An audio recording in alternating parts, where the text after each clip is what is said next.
इधर सपा और कांग्रेस में सब ठीक हुआ तो उधर भीम आर्मी चीफ चंद्रशेखर ने इंडिया गठबंधन की टेंशन बढ़ा दी है। सूत्रों की माने तो चंद्रशेखर नगीना सहित यूपी की कई सीटों पर दावा ठोक रहे हैं। चंद्रशेखर जहां नगीना सीट से खुद चुनाव लड़ेंगे तो वहीं अन्य सीटों पर अपनी पार्टी आजाद समाज पार्टी के कार्यकर्ताओं को चुनावी मैदान में उतारकर चंद्रशेखर इंडिया गठबंधन को एक बड़ा झटका देने की तैयारी में है। चंद्रशेखर अगर ऐसा करते हैं तो इंडिया गठबंधन के लिए जयंत चौधरी के बाद एक दूसरा बड़ा झटका साबित होगा। भीम आर्मी चीफ चंद्रशेखर आज़ाद हाल ही के दिनों में दलितों के एक बड़े युवा नेता के रूप में उभर कर सामने आए हैं। चंद्रशेखर की आज़ाद समाज पार्टी ने 2023 के विधानसभा चुनाव में भी राजस्थान मध्य प्रदेश में अपनी धमक दिखाकर कई दलों का नुकसान किया था।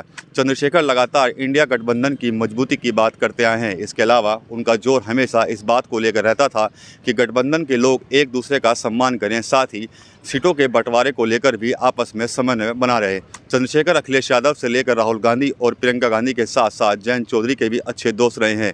कुछ दिन पहले चंद्रशेखर ने यूपी की नगीना सुरक्षित सीट से चुनाव लड़ने की घोषणा की थी। कहा जाता रहा है कि सपा कांग्रेस ये सीट चंद्रशेखर को ऑफर कर सकती है, लेकिन दोनों दलों ने सिर्फ अपनी अपनी सीट तय कर ली हैं और चंद्रशेखर का उनमें कोई जिक्र तक नहीं किया। इसके अलावा सपा और कांग्रेस की तरफ से चंद्रशेखर की आज़ाद समाज पार्टी को गठबंधन में शामिल करने की बात गठबंधन के नेताओं की तरफ से नहीं की गई है। चंद्रशेखर को आज तक इंडिया गठबंधन की मीटिंग का न्योता तक नहीं मिला और न ही उन्हें कांग्रेस की भारत जोड़ो न्याय यात्रा में शामिल होने का निमंत्रण दिया गया। ऐसे में सूत्र बताते हैं कि इन्हीं सब बातों से नाराज चल रहे भीम आर्मी और आज़ाद समाज पार्टी के अध्यक्ष चंद्रशेखर आज़ाद अब सिर्फ नगीना ही नहीं बल्कि पूरे यूपी में अपना उम्मीदवार उतारकर इंडिया गठबंधन को बड़ा झटका देने की तैयारी में है।